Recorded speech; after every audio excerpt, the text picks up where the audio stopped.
Podtacular, the unofficial Halo Universe podcast, presents episode 722, Dual Weaponizing, recorded live on February 27th, 2020.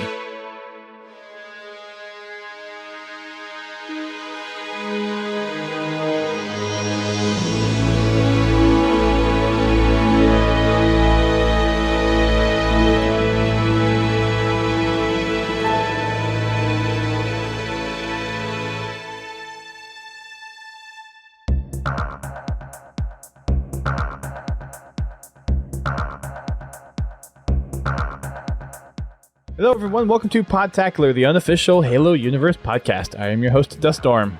And I'm your co-host, Godzilla T. And we are back with another news-filled podcast. We actually have a news-filled one this time around. So it's going to be interesting to talk about. Real Halo news, things. not made up stuff. Exactly. I mean, yeah. And not tease news either. We do have a guest with us tonight as well, although not the guest that we originally were tweeting out and putting out on social media.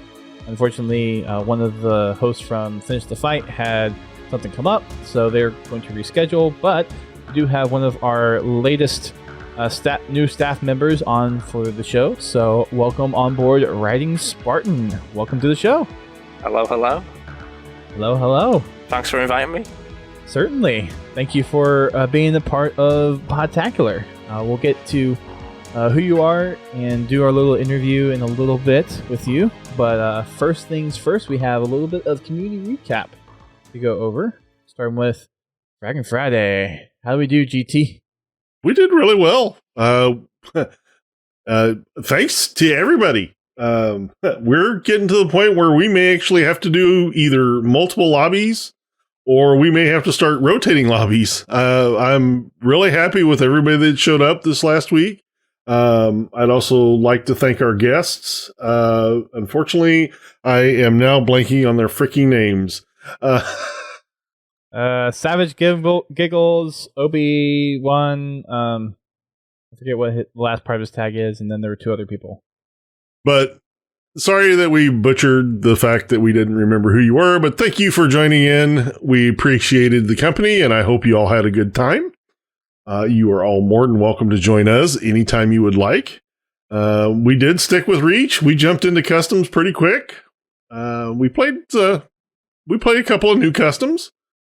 We found some definite different ways to play games that were intended from their original design. A little bit. It's not good when you have kamikaze falcons. It was fun. I'm not saying it wasn't fun. I wasn't the one that started it, but it made it fun and interesting for sure. I knew it was interesting when I heard Banzai! Yeah.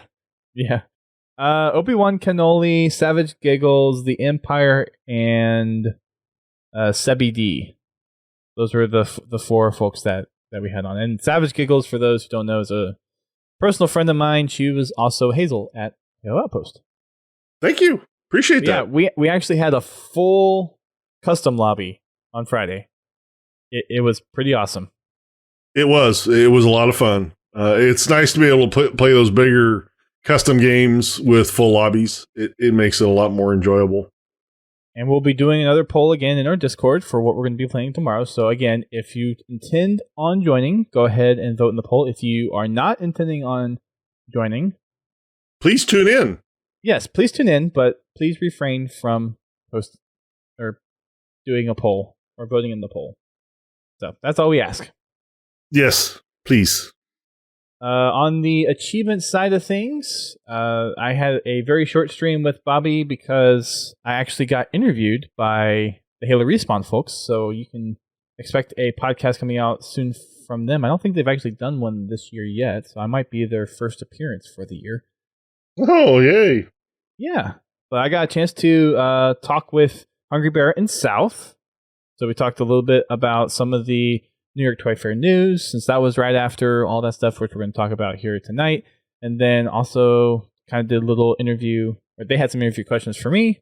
So yeah, go check it out when it goes up over at halorespawn.com. So I managed to do probably like a 30, 45 minute stream that turned out to be an hour because right as Bobby and I were finishing our last game, we got raided by real life Spartan for Imagine almost that. 40 people. And he actually got raided by DreamHack, the DreamHack stream, since that was Sunday. So there was some trickle over from that. And it turns out now that we're followed by Needed on Twitch. Nice. So, Cool. Yeah, that happened. Did manage to get 2 achievements, even though it was a short stream. Got casting 100 leader or healing leader powers, and then played a total of 777 blitz cards. And with those 2 done, I think we're either at 13 or 14 more achievements in Halo Wars 2, so we're almost done. Cool. With Halo Wars 2. On the company commendations side of things, we're still trucking along, trying to get that Achilles helmet. We've got our top 3. First one is killing an opponent that shot you first. We have just over 1,000 of those to go. For getting splatters, we have about 400 more to go, 413 to be exact. And then on assassinations, we have another 424 there. So still working on it. Don't know if we'll get it by infinite, probably not, but we're making progress. So if you want keep plugging away on it. I can join you guys on that in that Okay. Not in the Spartan company. Help you out. Yeah.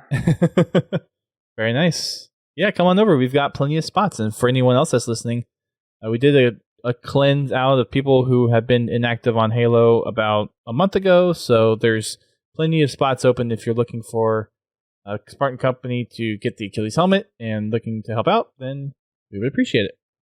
For Machinima Monday, we had Hitchhikers, which was Ascend Hyperion's first Machinima release of 2020. It's a short little Machinima piece, about 7-8 minutes long. It's a little dark, so if you've got younger ones, it's probably not a Machinima for them to watch. But it is a very well-produced Machinima, and I recommend you check it out. Didn't do a streamer shout-out because time got the better of me, and I forgot to do one. But there will be one this weekend. Oops. Yeah, oops. But there will be one this weekend. And I don't think we got any new tales from the Foxhole over on the Discord, so I think that's going to wrap it up for our community recap. So before we move on, let's learn a little bit more about one of our most recent additions to the Podtacular staff, Mr. Writing Spartan himself. So we have a couple standard questions that we ask all of our guests on the show, which you've probably heard a little bit. But we've got a couple of extra special questions since you're actually on Podtacular staff. So we'll start with the first ones. So first one is, how did you get involved with Halo? What was the thing that got you interested and it keeps you coming back? So I started playing Halo with Combat Evolved. Basically split screen with my cousin and played split screen with him through Halo Combat Evolved until Halo 2. And then I eventually got my own Xbox original and started playing it on my own. And then the 360 came out and Halo 3 was a thing, and then Xbox Live kind of exploded from there. And I started playing Halo religiously. It became kind of my only game that I'd play, as opposed to something that I'd play every couple of weekends with my cousin. And yeah, being a fan kind of snowballed from there, and kind of becoming a bigger and bigger fan since then. Yeah, and here I am, still a massive Halo fan, so that's pretty much how I got into it. What keeps me sticking around is there's a lot of stuff, so yeah, probably far too much to go through in just one question's worth, so but yeah, a lot of stuff. The community is obviously one of the main things as well, so yeah, very, very nice. And then this is, we normally ask, what do you do within the Halo community? But we'll kind of split that up and say, what do you do for Podtacular? And then what are some other things that you do within the Halo community outside of your Podtacular role? Okay. So for Podtacular, my main role is as a writer, basically. So the stuff like the Machinima Mondays, I'm going to be taking those over and writing up those. There's also the pieces to go up on Saturday. They've gone completely out of my mind. The streamer spotlights. That's the one. But basically, I'm going to be taking over a high portion of the written content that goes on the Podtacular website. That's mainly going to be my role as the behind-the-scenes writer type guy. So yeah, that's what I'm going to be focusing on, really, is the community-based stuff and stuff like that. And there's a few new things in the works, too. And a few new things, yeah, that are still a little bit secret, so... Yeah, for sure. Very nice. So what about outside the Podtacular? Do you do anything else within the Halo community? Do you have your own stuff that you write for? Do you hop into other communities? Where else do you kind of peruse and get involved with Halo? So, I mean, at the moment, I don't do probably not as much as what I used to do. I used to be quite big on the Halo Facebook pages. Admin. I used to be an admin for about 26 different pages. Cut that down to making my own. Had a decent kind of thing on Facebook as the world's first poncho chief for a bit. Nice. Yeah, and then kind of that on Facebook moved over to kind of do writing-based stuff for Xbox websites and stuff, and that's what kind of got me into the writing side of stuff, as well as working every Halo Midnight launch for retail and Halo 4, community-based stuff, giveaways, play dates, all that kind of stuff I've done in the past as well. So just bits of everything, really. Currently, I'm writing for Podtacular. I also do writing for Halo Respawn, which you've mentioned earlier, Halo Respawn, that you did a podcast with. I also write for my own website as well, which is gaming related. So, yeah, that's very nice. That's a summary, really. Very nice. Sounds like you are heavy in the writing space. So we are definitely happy to have you on the Podtacular staff, and I am definitely going to be looking forward to helping split the load on some of the article writing. So that's going to be very helpful. Yeah, I can't wait to kind of get involved and start writing. I mean, it's kind of strange, like getting involved with Podtacular, because I've known about Podtacular for a long time. So for me, it's kind of, I suppose, a bit fanboy-y as well. But yeah, it is. I can understand that. It is really cool. So yeah, I can't wait to get started with my written stuff. Very, very nice. We're looking forward to it.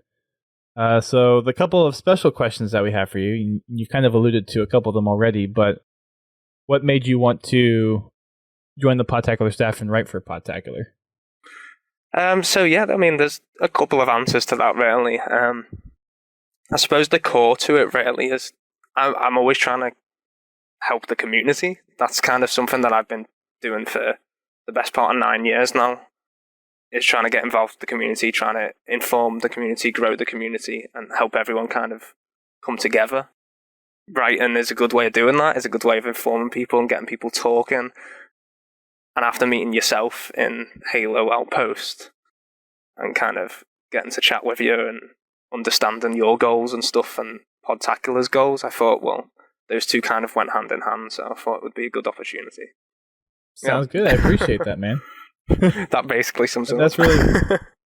Yeah. Yeah, no, it's we're happy to have you on, and thank you again for reaching out when we were asking for people to help.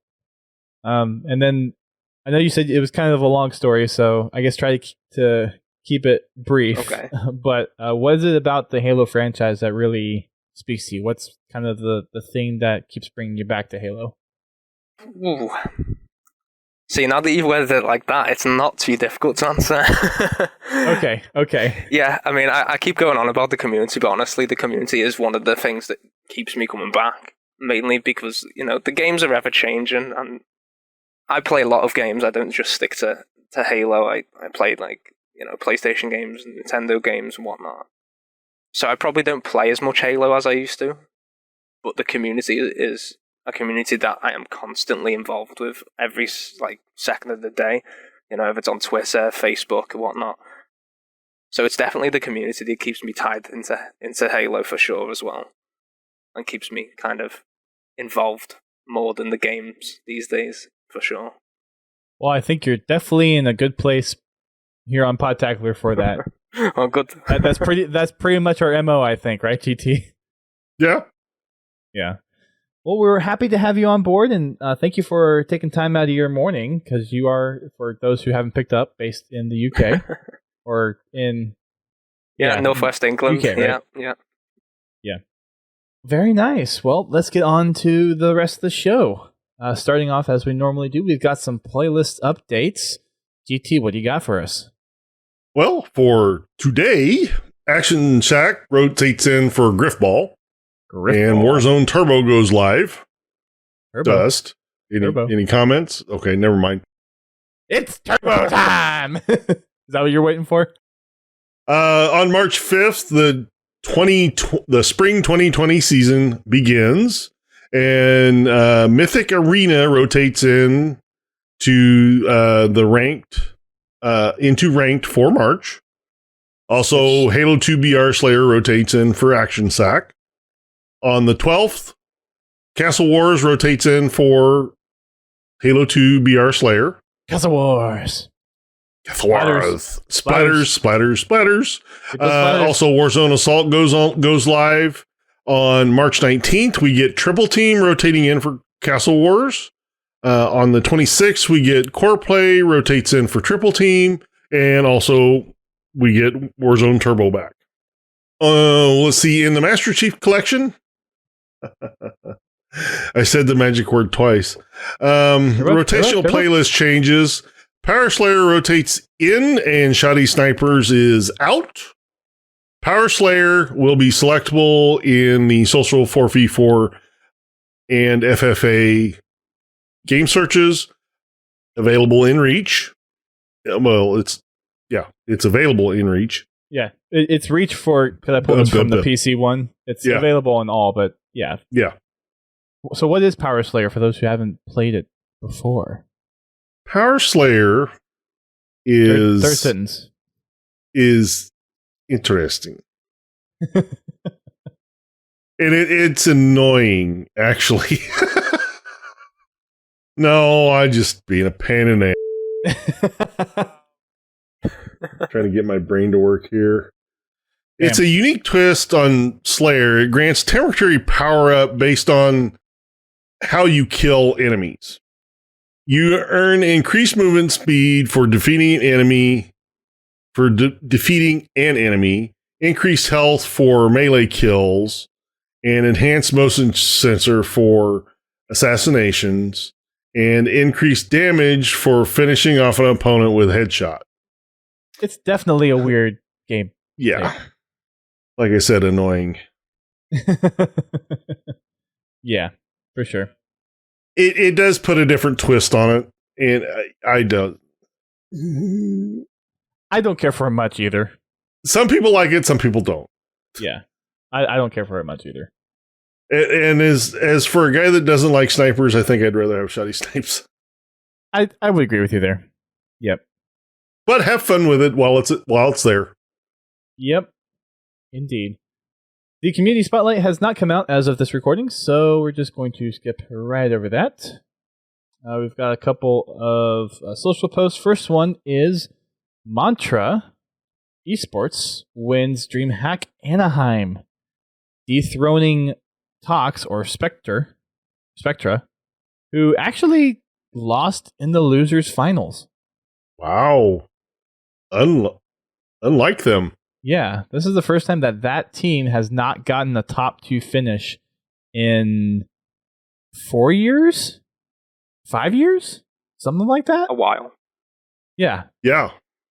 Yeah. So that's a pretty big upset. Mm-hmm. But yeah, congratulations to Mantra Esports for taking home the gold. Mantra consisted of MLG Ace, Boobadooboo, Falcated, and Spartan, with Elamite as a coach. So I guess Elamite stepped down from being a commentator and started coaching again. Cool. Very cool. Congratulations, Mantra, for taking home a gold from DreamHack Anaheim. Next news we have is flight has been extended for MCC on PC.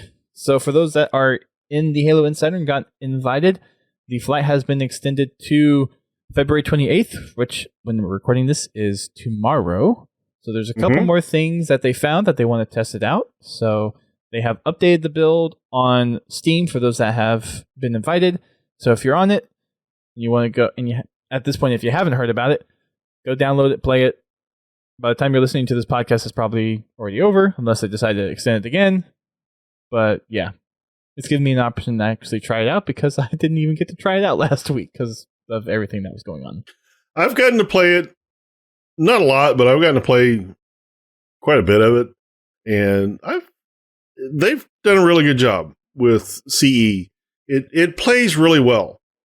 It takes some adjusting because it doesn't play the same as it used to. Okay. Now, granted, I will tell you, I play with controller. I don't play keyboard and mouse. Not in a competitive situation. I'm just not that. It's frustrating to me to play keyboard and mouse in that situation. So I do use a controller. But even with a controller, it feels different. In a good way, or in a I'm not used to it way. Okay. The targeting took a little getting used to. It's a little different than it was before. It's not bad. It's just different. It doesn't help that currently the crosshairs aren't exactly dead center. They're kind of off to the left and up a little bit, so you kind of got to adjust to that. So the crosshairs aren't in a natural position, at least for me. I wonder if they've in the new build actually updated that. I haven't tried the latest build yet. I haven't the one either. that came out yesterday. Yeah.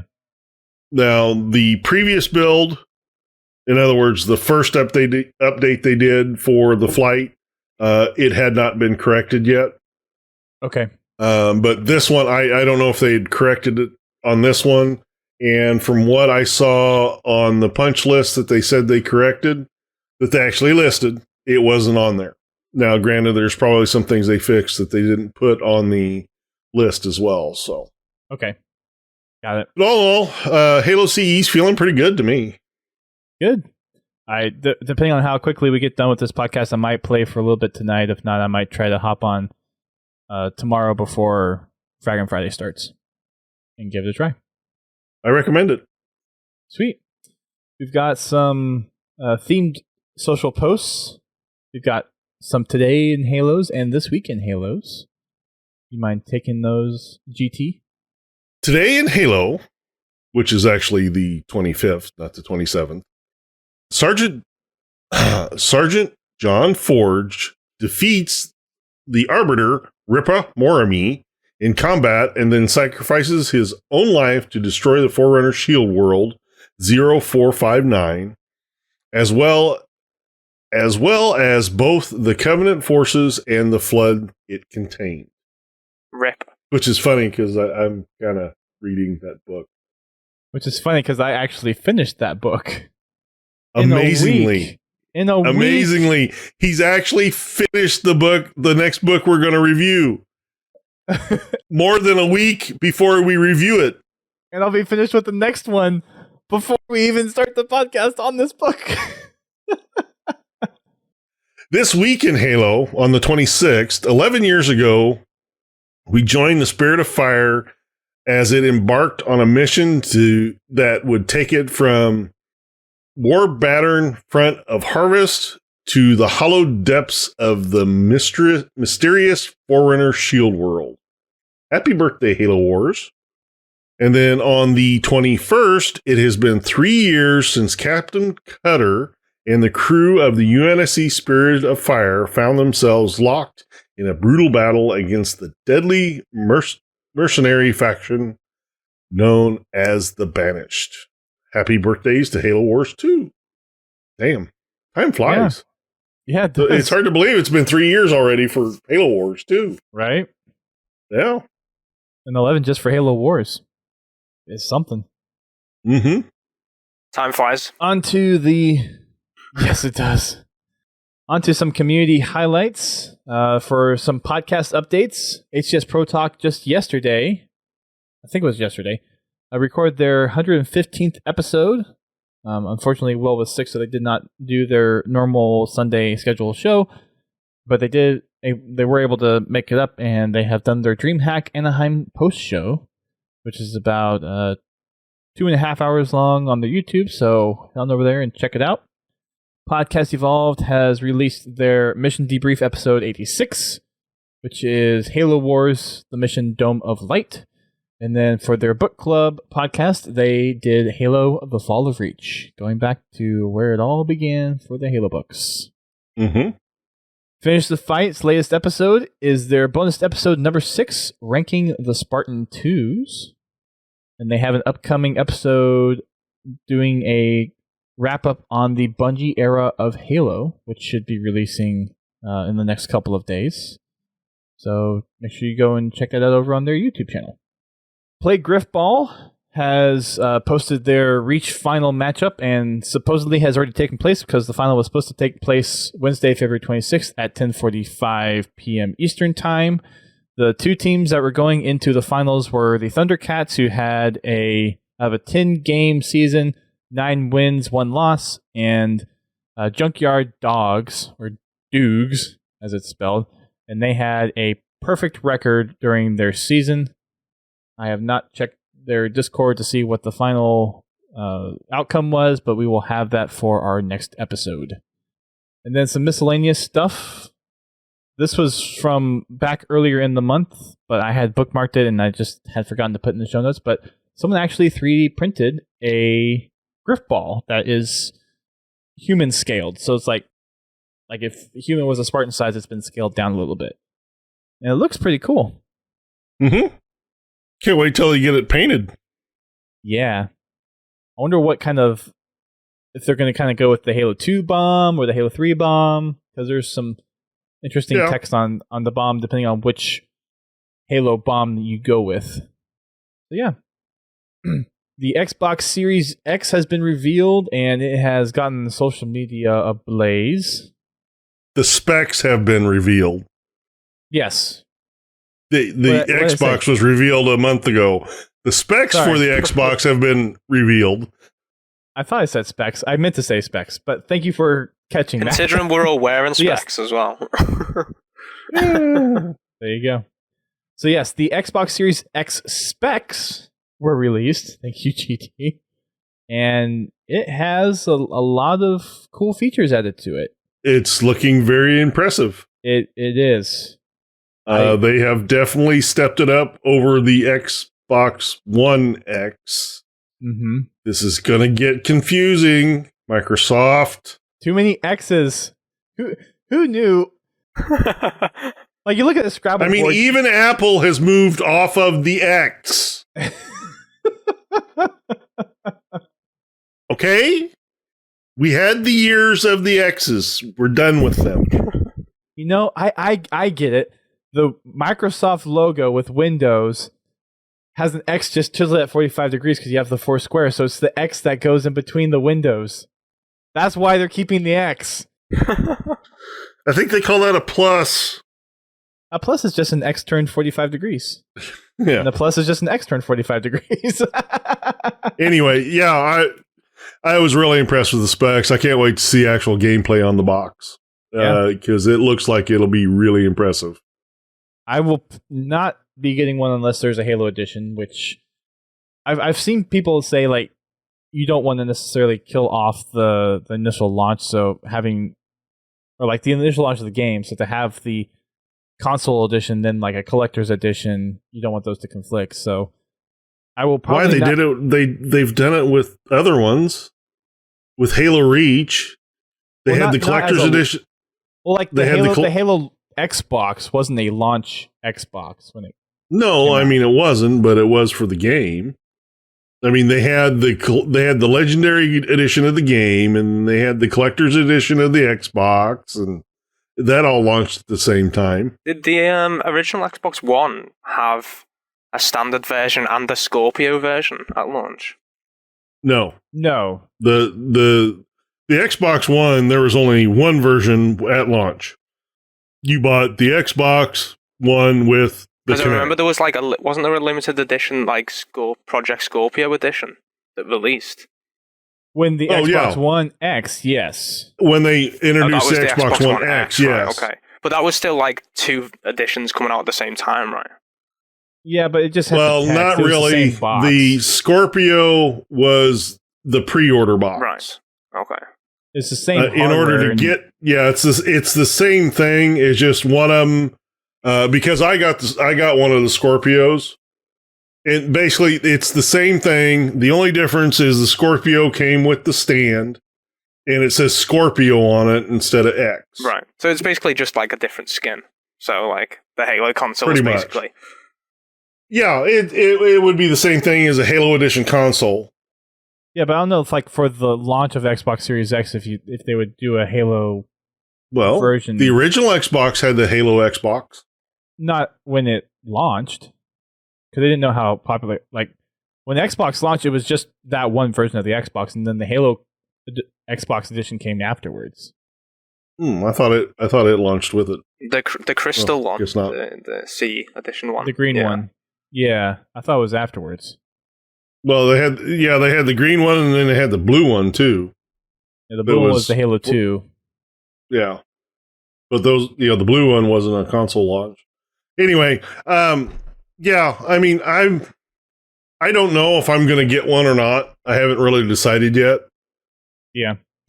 I mean, I most likely probably will.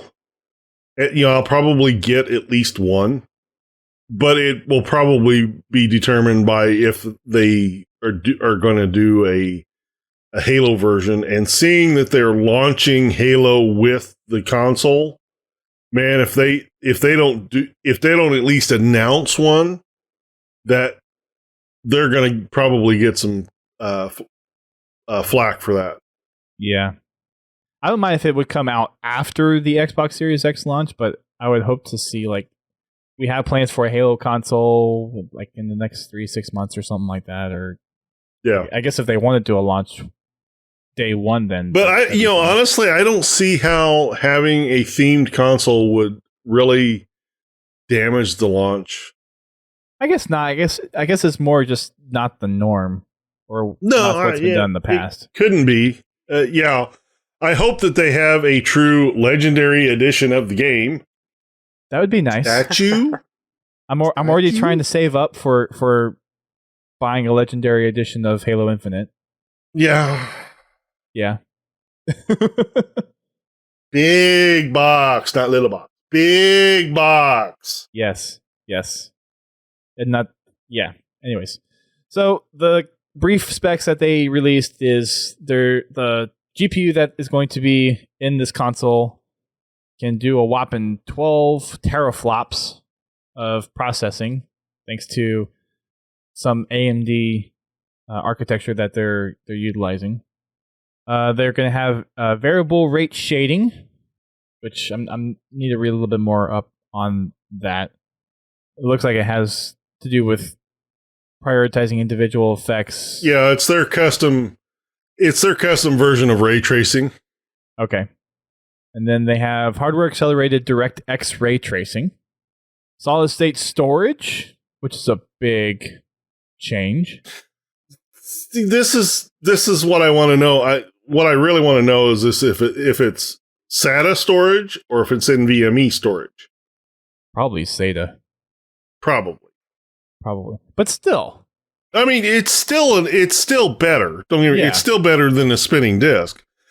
But I mean, NVMe has gotten so cheap in comparison. Just can we finally get to a point where we can put in our own hard drives? Like, if we want to upgrade the hard drives, can we please do that?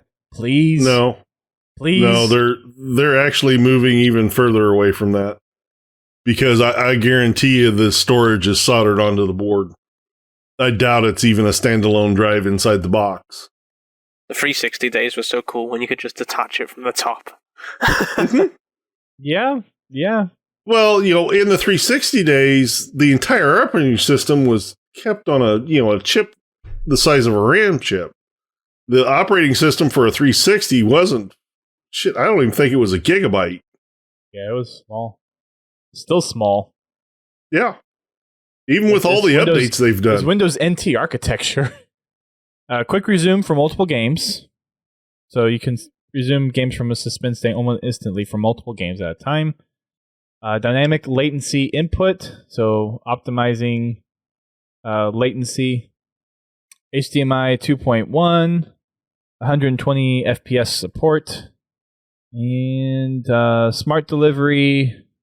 So like, if you buy a game and you have it on Xbox One, then you'll get assets for the Xbox Series X stuff, which we actually heard that kind of announcement back at E3, but it seems like people forgot because everyone was going crazy of like, hey, if you buy Halo on Xbox One for Infinite, then you can get it on Xbox Series X and PC. It's like, well, I seem to remember someone on this podcast saying that they probably will have to do that.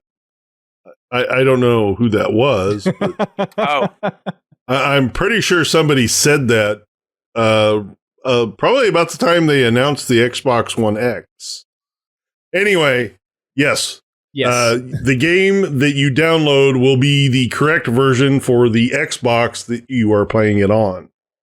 So they will have multiple builds of each game. And well, I mean, the developer will build one game and then they'll port it down to the lower end boxes. Yeah, for the Xbox One and the Xbox One X or the Xbox One S. Yeah, remember back in the 360 days when you had like a separate install that you could do for like higher fidelity graphics if you had one of the kind of better 360s. It's basically like that. You could. I don't know that because I never had one of those 360s. Well, like the thing that comes to mind for me is Battlefield, where you had the extra just that you could install to get the better graphics. Yeah, something like that. I mean, I did have an Xbox 360 Elite or whatever, the black one. But that one I bought used, so I never bought a game that took advantage of the newer hardware. Gotcha. So yeah, that's a little glimpse into the Xbox One Series X, and I'm sure we'll hear more about it throughout the year. I'm really looking forward to E3. Me too. There's going to be a lot of stuff there. Well, actually, I think here shortly, probably in the next month or two, they might actually hold a launch event for it. At least that's what rumor mill has been floating around. Yeah, we talked about it last week or 2 weeks ago. Mm-hmm. Someone caught that Xbox accidentally tweeted that there was going to be a Xbox stream in April. Mm-hmm. So we'll see. There's a new stat site that has been going around the community, mccstats.com, and people have been getting really hyped about it. It was made by a person with the Twitter handle Gory Figment, but it's a pretty basic site. It ties into, I guess there's some API or there's some screen scraping happening, but basically is a pretty simple presentation of your MCC stats. And it's just mccstats.com. So you have all of your playlist ranks, you have the total matches you've played, your play time, wins, losses, kills, deaths, KD ratio, win-loss ratio, all that kind of stuff. Yeah, my stats still don't look that good. Mine don't either. Apparently, I've played 881 matches for a total playtime of 52 days and 16 hours. My KD ratio is 1.12, and my win-loss ratio is 1.84. Yeah, you're doing better than me. Yeah, it's a pretty simple website. All you do is go there, enter in your gamer tag, and it loads pretty quick. Mm-hmm. Yeah, unfortunately, it didn't look like it shows you medals or anything, but it shows your overall sets, so... Yeah, basically it's the same stuff that you can find on Waypoint, but it's just presented in a lot more simple and cleaner format. And you don't have to log without in having to dig as well. Right. You don't have to dig either. There's an interesting tweet of someone actually at DreamHack Anaheim playing with mouse and keyboard and controller. I've seen this. You saw that? Yeah, so someone was basically playing, like, whenever it was kind of close quarters, it was with a controller, and then when this person had the sniper, he switched over to mouse and keyboard. Yeah, he had the controller like on his lap or something. So he just like pull it out like whenever he needed to switch. It was really interesting. It was crazy, and like he had the sensitivity of the mouse way low, so he could have these big swiping motions and have really fine control over the sniper. So it was really interesting to see him go back and forth between mouse, keyboard, and then controller. Yeah, I could never move my arm that far to frickin' shoot. I mean, to turn, he moves his arm like 4 feet. Has one of those big, like 24-inch mouse pads. Yeah, I was just sitting here watching him, and to turn, he literally goes across that mouse pad twice. Yep. I understand it gives you a really stable shot, but I mean, the whole idea that I've always heard about mouse and keyboard is the instant response that it has. And that goes directly against everything that I've been told. But anyway. Yep. More power to him. Hey. Yeah. There is another tweet out there which caught some people's attentions. Roll Rainey. I have no idea how you say his name. But apparently he has directed 2 of the Halo TV show episodes. And from his Twitter bio, he is known for the pilot episodes of Marvel's Inhumans, Death Race sequels, Death and Tombstone, Admiral, Michael de Ruyter, and Black Sails. So I don't know. I've watched one of those. Okay. One of those shows. Inhumans. That's the only one I've watched. That's the only one I recognize. But yeah, apparently he directed 2 episodes of the new Halo TV show, and he said it's going to be epic. Epic! Interesting that he's only directed 2, though. Like, is he going to be directing the rest as well? Or? Well, I think there's multiple directors. Yeah, I think they've got several directors, so they can kind of get probably a different feel for different episodes. Fair enough. And some other TV shows regularly do that, where they have either some of the cast direct episodes, or like have different directors do different episodes to either get a different style or a different feeling, or if they're doing something different. A show like Star Trek, throughout a season, they'll have multiple directors do the shows throughout the season. Yep. So yeah, that's not uncommon. Yeah, but I'm looking forward to seeing it. Like I said, I just hope they put it out in a format where I can watch it and not have to buy a Showtime subscription to watch it. Yeah, because if I have to do that, then I probably ain't going to watch it. Yeah, or hopefully a digital or disc release soon after it comes out. Yeah, I mean, I'll buy a DVD, but I'm not gonna buy a subscription to Showtime just to watch it. Yep.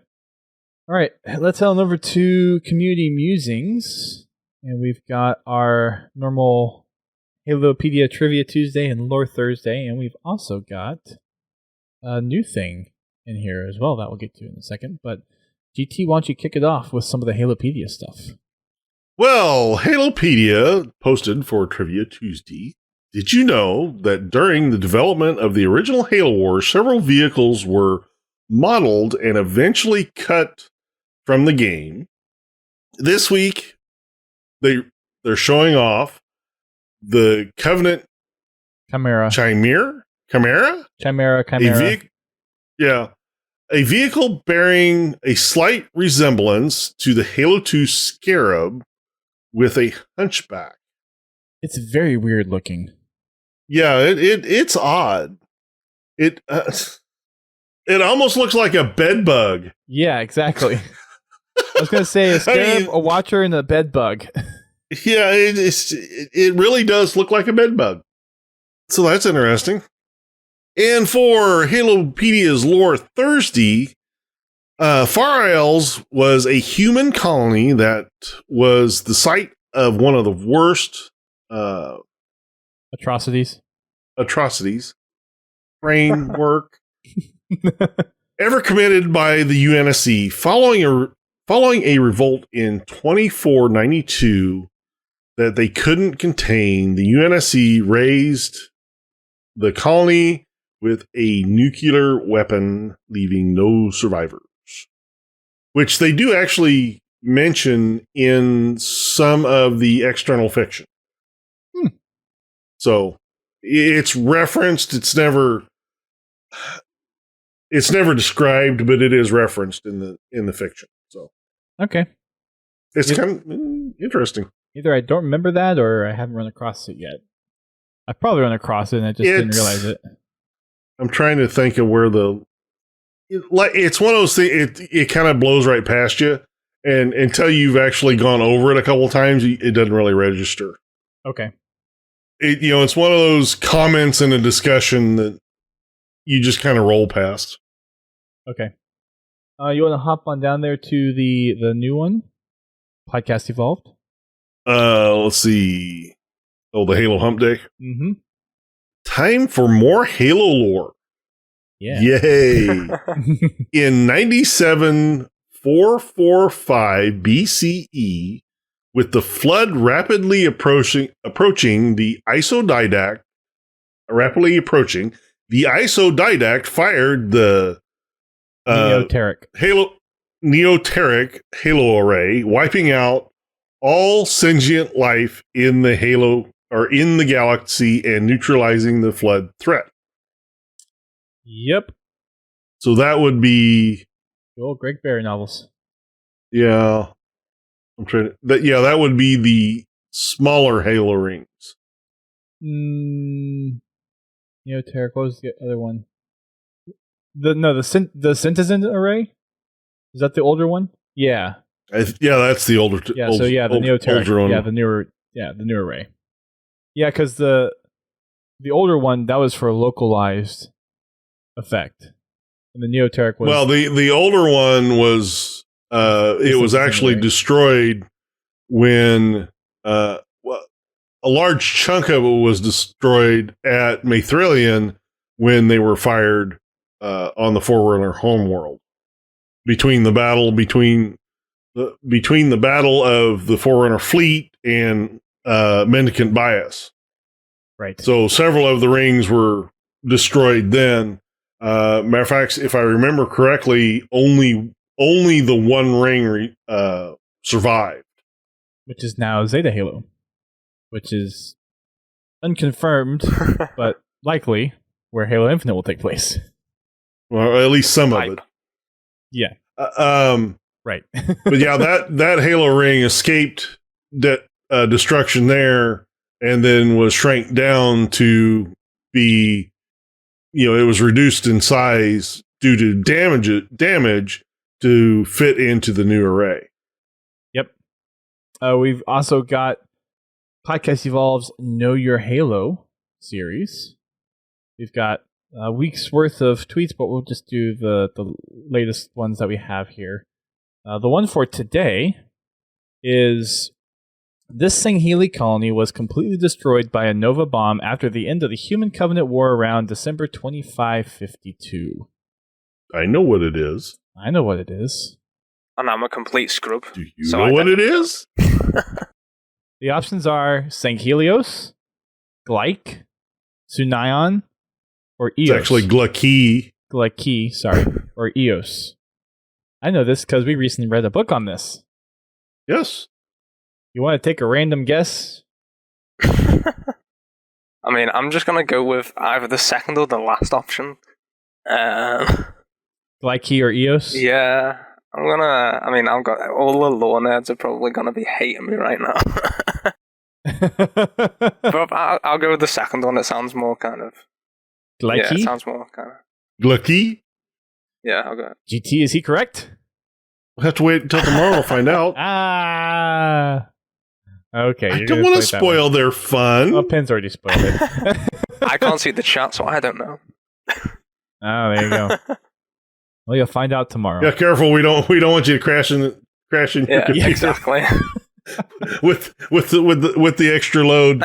Yes, the answer is Glyke. See, I kind of know the way the names are formed, so that's my reasoning at least. And then this was yesterday's. This is where Miranda Keyes suggested squad leader rally during... Wow, this is broken English. Okay. This is where Miranda Keyes suggested squad leaders should rally during the battle for Earth.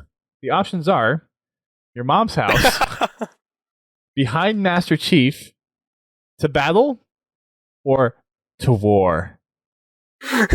And yes, the cringe. The cringe. Only 70% got it right, It's like though. one of the worst lines in Halo. It's weird. Well, I think most people, they voted for the other two just to be because, not that they actually knew, they actually thought that was the answer. Okay. Okay. Sure. We'll say that. But they're putting out some good stuff. I like it. Yeah, it's a nice little thing. Mm-hmm. They actually helped out trying to put together some Jeopardy questions, which we didn't use for Outposts this last summer, which they're kind of using some of that to feed some of this. But we'll actually be doing another kind of game show round this year, and I'm going to work on getting Jeopardy up and running. But since there is no Outpost this year, we'll probably won't be a podcast, but there'll probably be some live stream where we do a game show thing very akin to what we did for Outpost. We can do the Podtacular game show. There you go. Some YouTube videos from some content creators out there. We've got Hidden Xperia posting about the New York Toy Fair. So he's kind of analyzes some of the figures that we see and is kind of taking, not necessarily out of context, but he's kind of inferring some of the stuff that we saw from the toys might be hinting at what the appearance will be in game. And also, well, I mean, the toys do generally follow what the game does. They do, but not always. Don't get me wrong, they're not always. Exactly. Yeah. I'm happy that there's new Halo's toys out there, which is great, but some people are taking this way too far. The Halo news drought has has affected a lot of people. I mean, I understand that most of us have become mentally deficient because it's been so dry lately. But come on, people! I've never seen so many people get so happy about a boat. I mean, the boat's pretty cool. The boat's cool. I will say that the boat is cool, but calm down. I feel like I'm the guilty. fact that there's a watercraft. I'm guilty of that. I put out like 8 tweets of the toys, and like as soon as they were revealed, I was like, ah. I mean, well, it's good info to have out there. Don't get me wrong, and it does give us a sneak peek. Yeah, and I will say, because of the news drought that we've had, just seeing something is going to make us excited. So, it's not faulting anyone getting hyped. It's just like, okay, you got the hype, you got the feels. Now come back down to earth a little bit. The grunt's pretty cool though. Come on, the grunt is like really epic. The grunt does look pretty cool. Yeah, the grunt. It's a nice mix of 343's art style and Bungie's art style. That's why I like it so much. Mm-hmm. It's like the perfect blend. Actually, before we get too far into the toy stuff, Ultimate Halo put out a video about what he thinks the marketing campaign is going to look like for Halo Infinite, and what he's thinking that they possibly could be doing with the amount of backlash that they got with the Halo 5 marketing. Which it was deserved. What they advertised and what they delivered were two different things. Yeah, it was. They might be looking at, doing a much more compact marketing schedule with Infinite. Which I'd be fine with. Yeah, I don't have a problem with that. Halo 4 was quite similar. I would like to, the one thing I liked about Bungie's marketing is, with Halo 3, they kind of took it up to another level with all the little videos and stuff that they did, the landfall video and the Starry Night and all that stuff. and the Halo, the diorama, all that stuff. But it was never, those weren't really ever pointed to the actual story of Halo 3. Not directly. Not like Halo 5's marketing was. Where, Halo 5's marketing was actually trying to, advertise the game's story. At least the way they were laying it out. If 343 does something like that, I would be totally okay with. Yeah, me too. What were you saying, Spartan? I was just saying something probably regarding the marketing. I have completely gone out of my head. I think it was more to do with kind of the approaches you were saying about like the Halo 3 kind of having quite a gap for marketing and kind of not showing the story completely. I think Halo 4 had a very similar kind of marketing in the sense that it wasn't constant and it was like toys and info on toys and stuff was getting people hyped, and it was, the gameplay was first shown the year the game came out and that kind of thing. So I feel like Infinite is quite similar in the sense of it's going to be more like Halo 4's marketing than how Halo 5's marketing was. That's basically I don't even remember Halo 4's marketing. Halo 4's marketing, at least the video section of the marketing, did focus more on the story they were telling than Halo 3 did. It wasn't as intense as Halo 5's, and I think that's where they really went wrong. They put too much of what can be considered story in the marketing. They weren't vague enough. So, as long as they can, Halo 4 was probably right there on that line about giving you information and still being vague enough that you're still making assumptions. Okay. But yeah, like with Halo 3, I liked the vidocs that Bungie always did. Those were always my favorite things, is the vidocs. This is what we're working on. Like when they introduced the brutes. The vidocs were nice. Yeah, I love those things. I really wish 343 would bring those back. The sprint stuff. Those, honestly, I like those.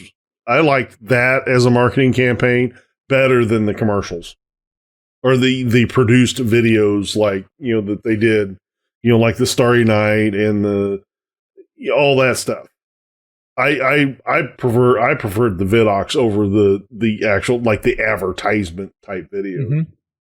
Did we do a podcast episode about marketing strategy? I think we've touched on it a few times. I don't think we've done one dedicated to it. That might be a good topic. Mm-hmm. I don't know if Benji's saying yes to that or something else. As I was saying, I would recommend go check out Ultimate Halo and check out this latest video because he's got some good theories, and I kind of hope 343 is thinking the same way he is. Yeah. Okay. Benji's saying we did. I would be okay with them kind of taking a smaller approach, and I would like to see something like the I Love Bees or the Iris campaign make a return for Halo. I think that'd be a really cool way to get people engaged. And it's like they're doing marketing, but it's kind of like this under the hood marketing. So if you were willing to go out there and dig for it, then you would find it. Yeah. Halo Canon has a video also talking about the Toy Fair. A little more level-headed than Hidden Xperia's. Installation 00 has 3 new videos. First one is the second installment of Project John 117. Wait. Yeah. And the next video is Master Chief is not lucky. I haven't watched this one, but I'm actually curious about what he's going to talk about in here. I don't know if he's going to talk about the gayish or something else. And then he has his 15th installment of The Armory, and it is featuring the Type 50 beam rifle. Pence was saying that the Master Chief is not lucky video is a good one, so looking forward to it. We've got a couple videos from Green Skull. Again, toy discussion. And then we've got 4 new videos from General Kidd.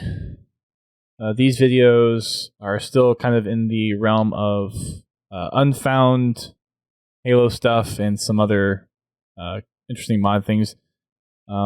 First one being in Halo 1, there's a secret double speed power-up. Halo 2, what happens if an ally or enemy AI blocks Johnson's Scarab beams? Halo 1, the original beta version of the Rocket Hog. And then Halo 3, campaign with your multiplayer elite. They all sound pretty epic. Mm-hmm. It's amazing. It's amazing the glitches that people are finding all of a sudden. Well, and like some of the stuff for Halo CE, it's like people have known about these from the PC port, but now it's like, okay, what little nuances were left in the Xbox version that never made it over to PC? So it's rediscovering some of the ones that they already know about, or finding new ones that were on Xbox that they never found before. So. Then Halo Codex, we have a video how Sergeant Johnson escaped the flood in CE. I don't know what comic this is from, or if this is just a fan comic, but it's like a 1.5-minute video. And then Marty's been posting some videos as well. There's a little Major Nelson Marty Halo 3 interview excerpt that he posted, and then a Bungie in 1996 in glorious 320p at 15 frames a second. Marty's been on the ball. Firing up the Wayback Machine. Yeah, no kidding. So let's go ahead and jump into some of the main topics that we have. Of course, there's the weapon stuff, which we've kind of touched on already. So why don't we just kind of pick up that conversation? We've talked about the grunt and a couple of the armor changes that we've seen. And I just kind of want to echo what GT said earlier, and just because it's what we're seeing is not necessarily exactly how it's going to look in the game, but it does seem like they're trying to go back to a little bit more simpler, maybe more of the classic vibrant colors than we have seen with some of the later Halos. You know, honestly, yeah, I mean, that's what the classic Halo is, but it's... Sorry, I just don't see a bright red Spartan out on the battlefield. Halo 3. I mean, real life. Well, no. I mean, to be fair. But I mean, if that's... Granted, you know, it's a video game, but... I mean, all in all, what they're showing in the toys, I'm mostly okay with. You know, I like what I've seen. The Warthog, honestly, I haven't really been the biggest fan of the way 343 has treated the Warthog as far as its sound design or its actual physical design. I mean, don't get me wrong, it looks good, but, you know, in that respect, that is one of the things that I've never really liked their art style on. You know, the Forerunner stuff, I actually enjoyed. A lot of the armors I've enjoyed. The biggest thing about armors that I haven't enjoyed is the lack of customized, you know, the lack of customizability of the armor. In other words, mix matching pieces. But from what I see, I like it. I mean, you know, I don't know about you guys, but I mean, it looks like it, you know, they're going back to a more classic look to the aesthetic of the game. I just hope they don't take it too far and then it turns into Halo 1 all over again. Yeah. I agree with you there. I mean, I think Go on, you go first. Sorry, go ahead. You can go first, son. Okay. I do think with the armor as it is, it's like some of the stuff obviously is Reach because you have Carter and Kat in here, so it's hard to say what specifically is pertaining to Infinite and what's pertaining to Reach and that kind of stuff, but it does seem like they're... Because like Halo 5 had like the curvy detail, like outrageous detail stuff of the armor, and this seems to akin back to kind of taking a little step back, not necessarily as a bad thing, but really getting back to kind of where the Halo 3, the Halo Reach style armor was, and possibly the customization too, because there's a whole bunch of like different chest pieces that we're seeing and some different accessory type things depending on which specific one that you're looking at from the pictures that we see. So Mm-hmm. it seems to kind of be that Halo 3, Halo Reach style armors and customization possibly within the game. Yeah. What were you going to say, Spartan? I was just going to say, it seems to me like the toy reveal was a bit of kind of a legacy kind of toy reveal and not just an infinite toy reveal, which is why we're seeing stuff like Halo Reach related merch, Halo 5 related merch, and also the Warthog was using, like the new UNSC logo, whereas the Mega Bloks Warthog was using the old one, so there's a bit of difference there. So it seems to me like the toy reveal had like an odd few infinite stuff, but overall it's more like a legacy reveal. And in terms of like the Spartan armor especially, I think that's one thing to take note is just because we're seeing one kind of Spartan design doesn't mean they've gone back on to Bungie style, because we're going to have a lot of different armors in game, right? So just because we see one that might look more Bungie-esque doesn't mean that they're going to completely scrap their own style either, which is really what I'm hoping. I hope they keep their own style in there, because I think it'd be a shame to completely just say, right, okay, let's go back to the Bungie style completely. But that's what I got from the toy reveal anyway. Yeah, there is infinite stuff there, but yeah, it wasn't all infinite stuff. As far as, like the armors, you could see where they're kind of mirroring the infinite reveal trailer where they show Master Chief the first time, where he has a more classic style armor, less Halo 5-ish.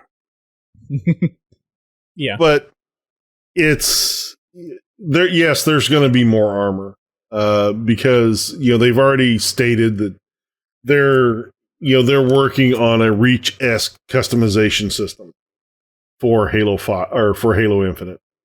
So we know that there's going to be more to come, and this is just a taste. I find it interesting the characters that they chose to reveal to Tanaka, for example. It's Tanaka. There's a Palmer helmet. Yeah, just this mix across multiple games of characters. Some of which the character themselves is dead. With Kat and Carter. The characters themselves are dead, and I've seen a few threads where Carter made it. It was actually Carter in the cave. Didn't make it. He was between a rock and a bigger rock.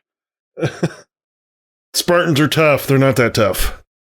But yeah, I'm cautiously optimistic with what they're producing. And some of this stuff might not be finals either. I mean, most of it True. didn't particularly look like it was 100% polished. So yeah, but most of them were cool designs. And one thing I found interesting as well, if you look really carefully on the boxes, they do mention about having a code inside as well. So that's gonna kind of go back to similar to what they did with Halo 4, where a lot of the specialist figures had codes for certain armor skins and stuff. I'd imagine it's going back to that as well, so that's pretty cool. And that I don't mind. It gives you a little extra incentive to want to collect the figure. I'll definitely start collecting. I get the figure, but I also get this special weapon skin as well, or weapon, armor piece. I would imagine it's probably just a skin, but yeah, I'm kind of looking forward to it. And yeah, you could see that, especially the Mega Construct stuff, there was some stuff there that was just plain black plastic. No detail to it at all. Well, some of the stuff apparently was still under embargo, so they were just like black placeholder figures, not even necessarily the figures that they would be showing off. Right. So, there's a lot left to be revealed on that. But so far, I think they're off to a good start. Mm-hmm. What do you think of the whole Master Chief having some dirt and then the Mongoose and the Warthog from the Wicked Cool Toys having like the dust and dirt on it? They're vehicles. They're military vehicles. Even Master Chief. You think he's always clean? No, but I was just curious. You think there's a Marine that follows around with a little buffing pad? Oh, here, let me get that for you. No, it's the nanobots. It's like I can't believe it. Sorry. The vehicle's dirty. It means something. It's a vehicle. Pins is trying to put me in the corner for that one. Anyway, it's aesthetics. Because my Tonka truck's got mud on the tires, that means something. I mean, that's Forerunner mud. There is more lore to this than meets the eye. Mud and Halo confirmed. Yeah. We can add that with the trees. Real dirt. Oh. It's you could make anything you want out of it, but it's dirt. And then there was the one weapon model that we're not sure what it is. Yeah, I don't know I don't know if that's just a placeholder weapon model or what. To me, and I've been sharing this around a little bit, and I even brought this up on the Halo Respawn interview that I did, but remember that piece of concept art with Master Chief and like kind of a railgun? I know which one you mean. And he had the cloak and the elites around him. Kind of reminds me of that. It's not an exact match, but that's kind of what it reminds me of. Yeah, I've seen a lot of people reference that particular piece. But again, it could be just a flat placeholder weapon. They wanted to put something different in his hand than the AR. I don't mind that change, to be honest. But the AR is his favorite weapon. It says so in the books. Well, he does carry one a lot. He does. I do like how the opening of the display at the Toy Fair was basically like Unicy bay doors. Yeah, that was cool. Yeah. That was a nice touch. That was a nice touch. Yeah. And then shout out, obviously, to the legendary 117 and Mrs. Legendary 117 for getting to get a first look at some of the stuff and posting a lot of pictures on Twitter.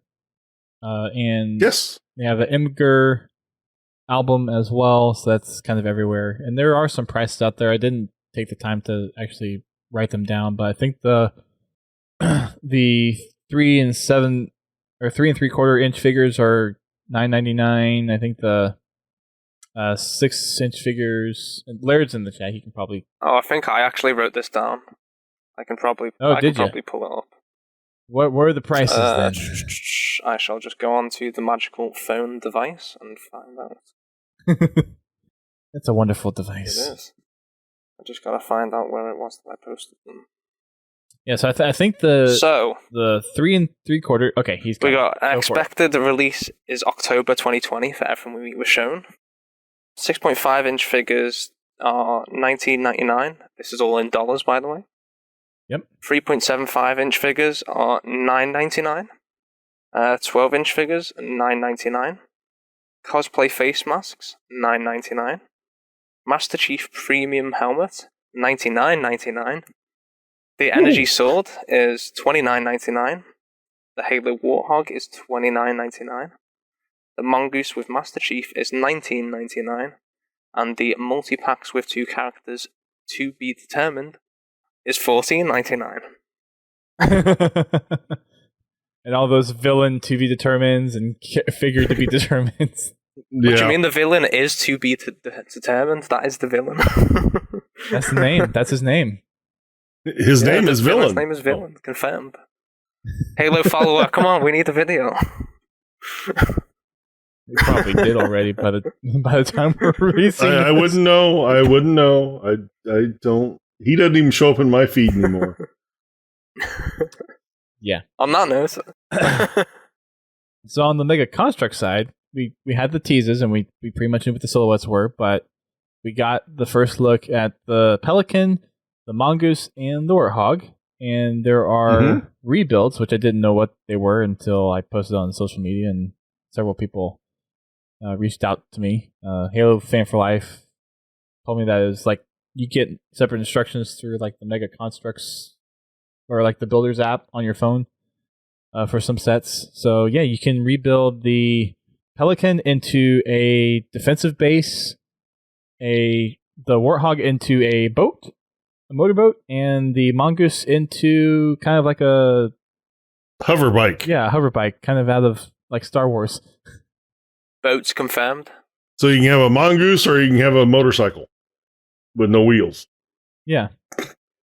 And no pins. It's not a jet ski. It's actually it's a air bike, hover bike. Well, you could. I mean, call it a sure, jet you could, but ski? it's not a jet ski. But the fact that we have a boat could mean something. Yeah, who knows? Here's a question for you guys. What do you guys think of the color green that they've chosen? I don't mind it too much. Like It's green. well, I mean, it's a different shade, and I've seen some people talk about it, and it was something that I noticed when we first got the reveal for the Mega Constructs, and the fact that the green was pretty much kind of the same throughout all of the stuff that we saw from Wicked Cool Toys too. It's a little bit different green than what we've seen in Halo in the past. I personally like it. Honestly, as long as it's not pink with purple polka dots, it's good to me. I mean, yeah. Okay. It's a military shooter. It as long as it follows a military color scheme that makes sense. I've always preferred the dark greens, I must say, when it comes to the UNSC stuff. Yeah. But like, I don't really care at the same time. Like, as long as it's green. Fair enough. Some people get picky about colors, some people don't, so it was just kind of one of those things of like Yeah, I understand. Get it as well. And people in the chat are kind of saying the same thing. They don't care too much. It's green. It's cool that we all are like-minded on that. Well, I mean, the only thing I could see where it'd be a problem if you're trying to set up some type of scene or something. Green screen. As a display or perfect camouflage. Yeah. I mean, you probably don't want like a neon green Spartan trying to hide in the bushes because it's not going to work out very well. Probably not. Any other comments about the stuff that we saw at New York Toy Fair before we move on? No, nothing here. I will just reiterate what we've been saying. These are still work in progress. These are not final designs, so let's come back down to earth. They might be in Infinite, but until we actually see something in Infinite, let's not jump to too many conclusions. Capiche? The red Spartan is going to be the new Master Chief. Confirmed. Stop that. All right. Our next topic is dual wielding, and we didn't get too many responses on this one, but we did get a couple. So we had been meaning to talk about this for the last couple of weeks, and we hadn't actually gotten around to it, so we're finally getting around to it. So I'm going to read some responses before we get into our little discussion about it. First one comes from B-Train on Twitter. He says he'd love to see dual wielding in the campaign, not so much multiplayer. I can appreciate that. I think it would still be nice to have it as an option with multiplayer for customs, but I could appreciate that. Yeah, dual wielding. The only real problem I've ever had with it is it's hard to balance in multiplayer. I mean, it's fun for customs or campaign, but as a mechanic for multiplayer, it's always been difficult to balance. Yeah, because to balance it, you have to make in each weapon pretty much useless without the other. Without something to pair with it. Yeah, that's very similar to my opinion on it as well, as to why I wouldn't really want to see it in the future games, just because I think it'd just be a nightmare to balance, especially in terms of like Halo 3, for example. They were great if you always had two dual-wieldable weapons, but on their own, they were useless. They were never used, really. Halo 2 pretty much was the best in terms of having dual-wieldable weapons, mainly just because that's what I want, of the man. two pistols. Like, if you had two pistols, you'd just, like, spam both triggers. No one would fight back. Like, they'd melt it instantly. But like any other combos, even in Halo 2, were pretty much obsolete. So it's like if half your sandbox isn't being used or works as well as the rest, what's the point in having it in the first place? Kind of thing. I don't know. Dual Well, yeah, needlers, you could man. do the twin needlers if you could hit that, especially if you could hit that sweet Walshy spot versus T-squared on the, style. you know, where you'd get the rapid fire on the needles. Then, the twin needlers was absolutely brutal. Yeah, I remember on Battle Creek just going on a tear with freaking needlers. Yeah. I think that's part of the problem, though, is it's making weapons purposely underpowered so that they're purposely overpowered when you have them, when you have two of them. And if anything's purposely underpowered or overpowered, I think that they're being put in the sandbox for the wrong reasons. And that's one view I've always had on dual wielding anyways. I know a lot of people enjoy it, especially for custom games and stuff. But it ain't personally for me. Yeah. Well, Pens brings up a good point. With dual wielding, it makes that noob combo way too easy. Mm-hmm. Yeah. I mean, because you can run around with a pistol and a plasma pistol and a pistol, and you can just bang bang, and it's hard to compete with that. I'm not saying you can't. It takes away the skill of learning to do the weapon switch. And the Halo 2 plasma pistol was absolutely dangerous and scary to see like this, because it was so slow, right? It was just like a floating ball of green just coming slowly towards you, but it just tracked you no matter where you went, and you knew as soon as someone fired that at you, you were dead. So yeah, I mean, it was... It's the jaws of Halo. Exactly. So yeah, I mean, it is an absolute nightmare in terms of balancing, and given that Halo is just continuously having more stuff added to it, I don't think it would really be beneficial to have it in. Not at least in multiplayer, I wouldn't say. Yeah, it's a hard balance. I mean, you guys bring up a good point where once you have the dual wielding, then how do you balance it out with the rest of the sandbox? Someone asked over in the Twitch chat how long we've been Halo fans. Since the beginning. For me personally, 2005. That's when I really started getting involved with it. Yeah, I mean, I suppose I've been playing it since C, but I probably wasn't like, I wouldn't have called myself a fan probably until Halo 2. So if you want to be really nitpicky, probably 2004. But I've been playing since C. Yeah, I've been there a long time. I've been a Halo fan for a long time. It's probably 2003. Yeah, I would say probably around 2003 is when I started getting involved in it. Cool. So, yeah, I've been a fan for a long time. If you want to hear more about my story, then listen to the next episode of Halo Respawn, because we talk about that a little bit. There might also be the right Spartan at the end of that, possibly. There might be. Might be. Lisa Red over on Facebook replies, I like dual wielding, but I don't need it to be happy. Like it's not a must. A lot of the time, I don't bother with it anyways. I like being able to switch weapons much more. What do you guys think about melee with dual wieldable weapons? If it was brought back to balance melee, would like a supercharged melee, do you think that would work? If you had two weapons, it just kind of one hits instead? That kind of thing? What would you guys think about something like that? Like from behind or so like, yeah, like straight so on? It'd take like maybe a little bit longer to kind of melee with both weapons, but it'd be like a one-hit kill. I just thought I'd bring it up because I was discussing it with a Halo friend of mine today, and I thought, well, it's a perfect time to bring it up. So, honestly, the only thing I've ever really considered that should have a one-hit melee when you're face to face is either when you have an objective, like a bomb or a ball or a flag. Because anybody that gets that close to a bomb carrier, flag carrier, there should be some risk in there. Absolutely. And it really bugged me when they took it away. Yeah, in Halo 5, it's still a thing where not all the objectives are one hit. And it's really annoying, especially in competitive.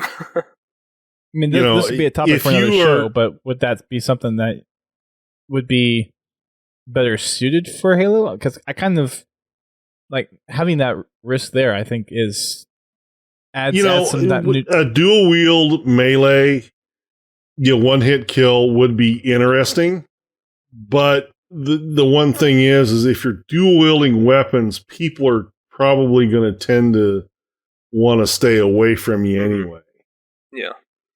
Unless you happen to catch somebody coming around a corner, which it was does just happen. One of those conversation points, because obviously usually you drop your secondary weapon when you melee while you're dual wielding, and that can be a bit of an inconvenience as well. Like if someone gets close to you while you're dual wielding, you can't really melee them without downgrading to a really rubbish kind of singular dual wieldable weapon. So yeah, it was just like one of those things. But yeah. It would be nice if they would change it to where you had to, you wouldn't drop the weapon when you meleeed. Well, like in the Halo 2 demo in 2003, they had the 2 SMGs as like a set thing, right? Mm-hmm. So maybe, I don't know, if they went back to that kind of style of dual wieldable weapons, but then it's kind of just like, well, they're really just a singular unit then, so is it really dual wielding? Yeah. Discussions. It's hard from it's hard from a sandbox discussion to talk about it because or from a sandbox perspective. Well, then you also have to look at, okay, well, if we're going to have a one-hit melee and we don't drop our weapon when we melee, how are we going to handle grenades? Are we going to have to physically drop a weapon before we can throw a grenade? Yeah, true. Or are you going to auto-drop the weapon when you push the button to throw a grenade? Well, and the other thing to that, too, is for Halo 2 and 3, you can only do one action depending on what your controller setup was. So if you dual wield, you couldn't either melee, or you couldn't throw grenades, or you couldn't jump. Well, you still melee, you just drop a weapon. You had to drop the weapon to throw a grenade because your fire button for your secondary weapon was the same as your grenade button. Yeah, but certain things wouldn't be doable depending on your controller setup. But yeah, I mean, we're talking about, it all depends on the way things were, but yeah. I know I kind of threw that random question out there. right. No, it's actually a good question. Honestly, I'm to the point where if it's there, it's there. If it's not, it's not something I'm going to miss. Yeah. Because most of the time, even in Halo 3 and Halo 2, it's not something I utilize that much. Halo 2, I used it more just for twin needlers. I guess it kind of goes along that line of, from a lore and actual ability perspective, you should be able to dual wield some weapons. But there is honestly, balance. With lore, you should be able to dual wield battle rifles. There's multiple instances in the extended universe where Spartans fire battle rifles one-handed, or ARs one-handed. I mean, there's a lot of lore stuff that could be brought into Halo, right? Like, realistically, you should be able to sprint and fire your weapon, but once you bring lore into gameplay mechanics, and exactly. balance. Once you start bringing lore into gameplay, it becomes a whole different kettle of fish. So. Yeah. Well, yeah. So leave it as an option for customs. We've had the sprint discussion multiple times, and probably will have some more before the game launches. And then more when the game launches, I expect.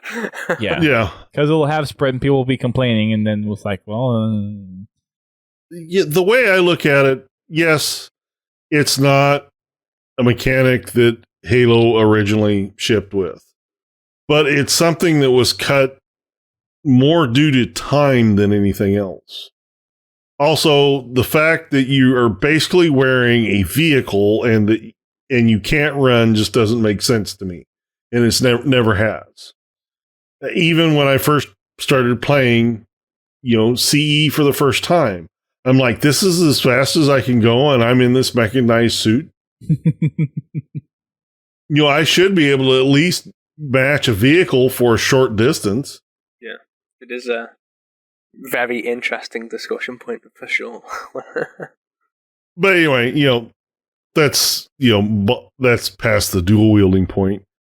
I just don't think it's a mechanic that works with the sandbox that has been traditionally put in Halo very well.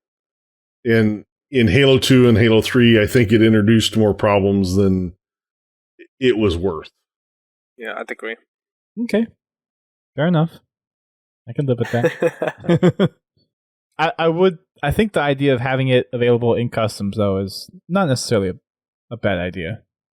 No, it's not. I mean, like Team Bubble Bath. You got to have dual wielding for Team Bubble Bath. Yes. Because, we got to get that frame rate down to, 2 or 3.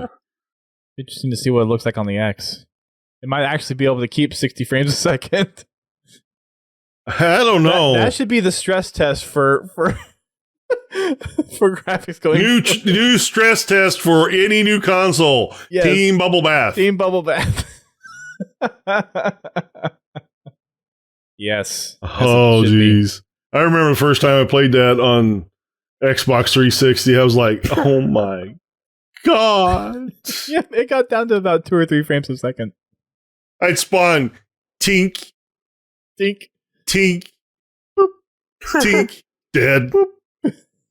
And then next thing I know, I'm in the respawn screen. I'm like, what the heck just happened? Yep. All right. So our last topic is the weapon poll that we put out, and we got a lot of responses on this one. So I'm going to kind of read over these quickly, but we put together pretty much every single weapon, and unfortunately, I forgot one. I know, I forgot one. Yeah, but these were, I'm calling it kind of infantry weapons because I didn't include the turrets. I didn't include like the break off things that you could walk around with. Yeah. So your typical like infantry based weaponry, and I got all of the UNSC, the Covenant, and Promethean, and I tried to get them all from the games, and obviously there's some like variants out there, and I ignored the variants part, so just kind of baseline of every single weapon out there. Unfortunately, on the Covenant weapon, I missed the brute shot. I'm not sure how I missed the brute shot, but I did. So I'm sorry. Someone caught it, and they're like, "Oh yeah, turns out I did." So, anyways, on the UNSC side of things, we have the AR, the Magnum, the BR, the SMG, the DMR, shotgun, the Halo 5 regular rocket launcher, not the Spanker. We also have the Spanker in here as well. The SAW, the grenade launcher, the railgun, the sniper rifle, the Spartan laser, the Hydra launcher, the Halo 1 pistol, because that thing is in a class of its own. Same with the Halo 2 battle rifle. Mm-hmm. The MAC target load designator, the flamethrower, the sticky det, the silenced pistol, and the silenced SMG. On the Covenant side, we had the storm rifle, the plasma pistol, the carbine, the plasma rifle, the needle rifle, the needler, the spike rifle, the brute plasma rifle, energy sword, beam rifle, plasma caster, fuel rod, gravity hammer, focus rifle, plasma repeater, Halo 2 beam rifle, plasma launcher, concussion rifle, and I missed the brute shot. And then on the Promethean side, the bolt shot, the suppressor, the light rifle, the scatter shot, the binary rifle, the incineration cannon, and the sentinel beam. And then for grenades, we had the frag grenade, the plasma grenade, the splinter grenade, and then the Incinerary? Halo 4 one. No, the Pulse grenade? because splinter is the Halo 5 one. There's the Halo 4 grenade. pulse grenade. Thank you. Yes, Pulse grenade. Yeah. the spike grenade and the incendiary grenade. So, Well, technically, you really should have put the Halo 2 sword in its own little class too, because A monster. Like the sword. I thought it was similar enough. Yeah, Halo 2 and Halo 3 sword played nothing alike. But anyways, Anyways, I get it. yeah. So, out of all of those options, we basically asked people to tell us what their favorites were in that. We got a couple of responses on Facebook, so we'll start with those because those are the easiest ones to go with. We've got someone saying the Splazer as being one on there. And if someone wants to keep a tally, go for it because there's going to be a lot of them in here. And then someone else said the DMR or the Spanker rocket launcher. And I don't know what a Zimmer frame is, but yeah, this person said DMR, Spanker rocket launcher, and a Zimmer frame for the 79-year-old. Do you know what that means, GT? No. Okay. I can't say that I do. Zimmer frame's like the thing they used to walk with, right? You know, like there's like 4 legs. It's like a steel. Yeah, one of those. Oh, yeah. A walker? Okay, that's what you guys call it. So. Maybe. I don't know. Lost in translate. I Lost call in him a walker. translation. But anyway, must be. Yep, it's a walker. You're right. Anyways. It's got like flames on it. For Hans Zimmer. Someone else said the MA5B, which is the assault rifle. And then some people actually like did it by group because the way I had the letters, I did 2 letters. So I had like AA for the assault rifle, and then when it got to the Covenant stuff, I had B as the first letter, C for the first letter of the Prometheans, and then D for the grenade. So some people did like 1 in each. So one person said the saw, the needler, incineration cannon, and the plasma grenade. And GT and Spartan, if you guys haven't thought of your favorites yet, you might want to do that while I read through the almost 100 responses we got on Twitter and see how quickly I can go through all these. Well, I've got mine in here already, so. Okay. I was honestly surprised to see us get that many responses to this tweet. I mean, it's awesome, but I wasn't expecting it to be this big.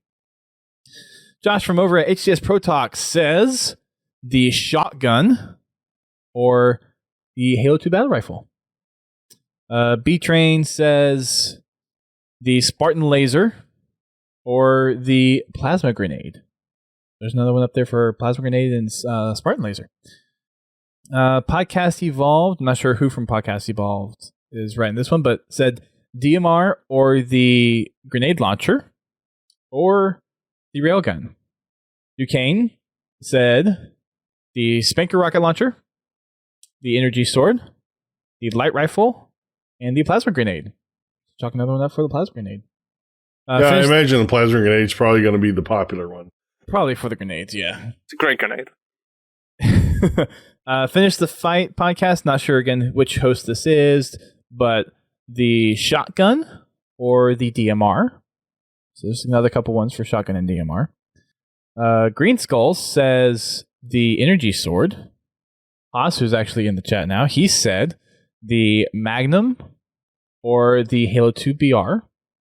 Halo France says the plasma pistol plus the Halo 2 BR, so classic noob combo. Hidden Xperia, he said the Halo 2 battle rifle, the plasma rifle, the binary rifle, and the frag grenade. Nice. I can appreciate the frag grenade. I was going to say because we didn't have Iconic on that list. Rage More Nerd said the silenced SMG. That's a first for that one. Yeah? That was pretty cool, though. Pins Halo says the target designator. Hey, man, that got me a lot of XP. A lot of XP. Yes, it did. Yes, it did. The old sword base technique. Mm-hmm. Next one we have is from Squally the Beans. He says, I really like Redacted. Because he works at 343.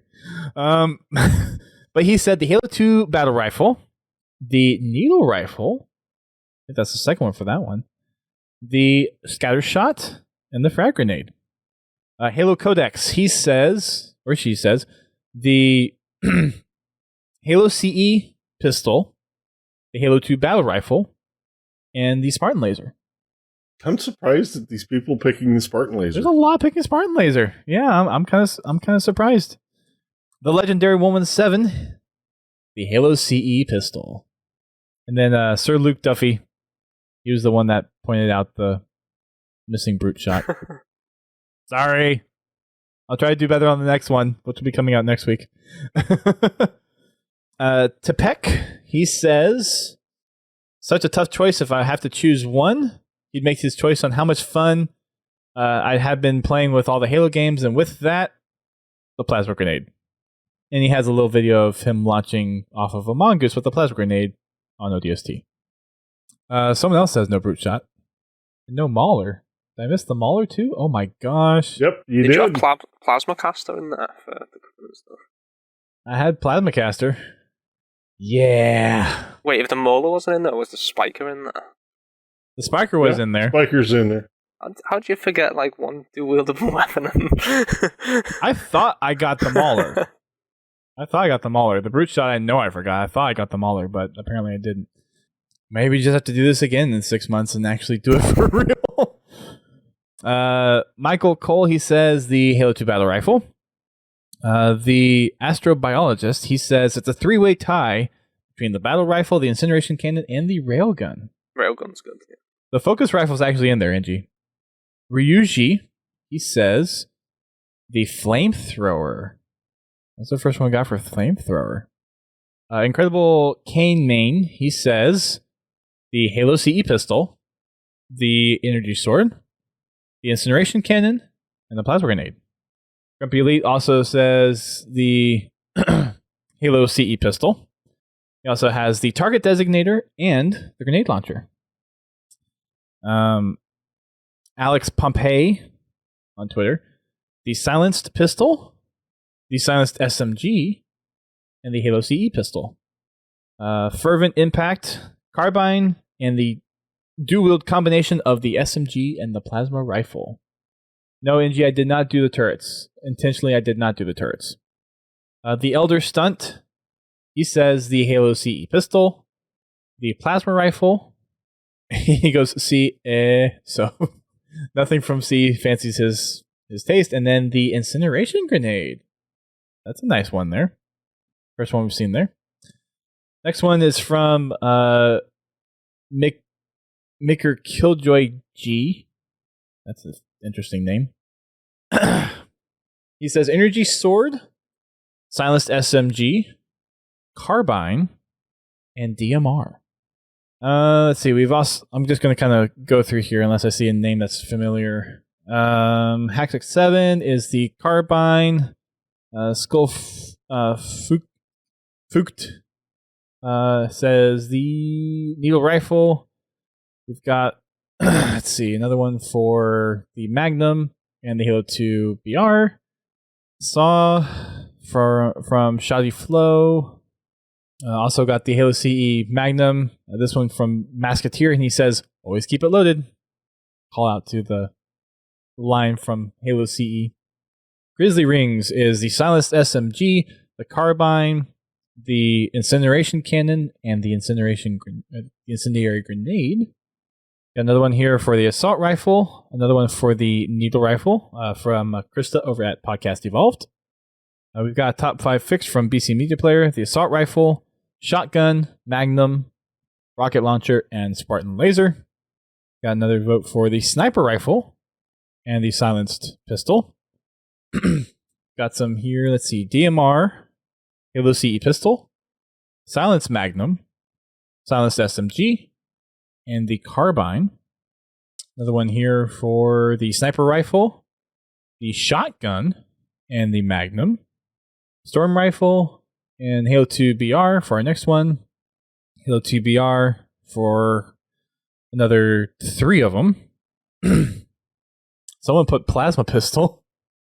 We've got another one for energy sword, bolt shot, pulse grenade, and the Halo 2 BR.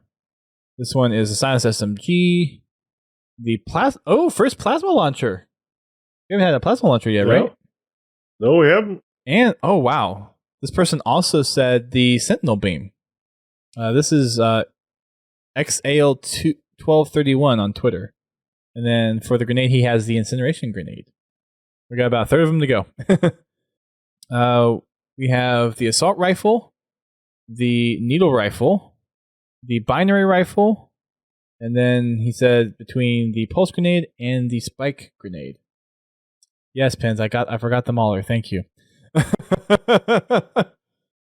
Someone on here has the Shotgun. Another person says the silenced the silenced pistol.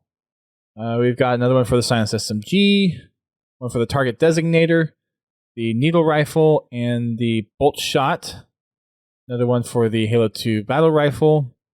Someone said dual SMGs, battle rifle. We've got another one across all four. We have the saw, the needler, the incineration cannon, and the splinter grenade. Another set of four here: the DMR, the plasma rifle, the sentinel beam, and the spike grenade. Another one here for the shotgun. We have one here for the carbine, the Halo CE pistol, Halo 2 BR, and the sniper and plasma grenade. We've got another one for DMR, needler, sentinel beam, and plasma grenade. Next one here is railgun or sniper rifle. Another four here: DMR, carbine, sentinel beam. We're getting a lot more sentinel beams at the tail end here. Yeah. And the plasma grenade. We're getting into the people that like to kill vehicles.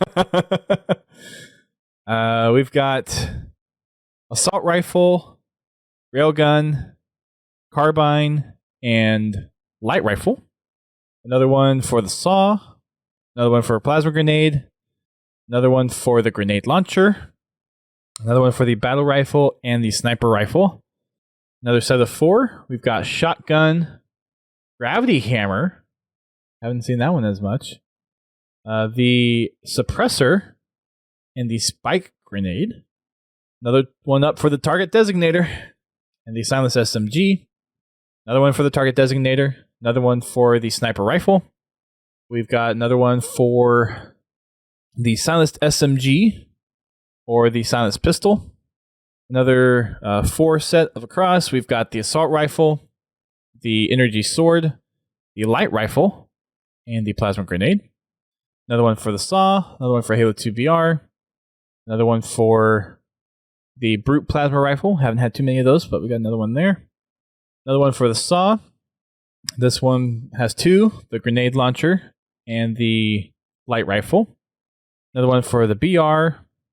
And then we've got another set of four here: the sniper rifle, the beam rifle, scatter shot, and frag grenade.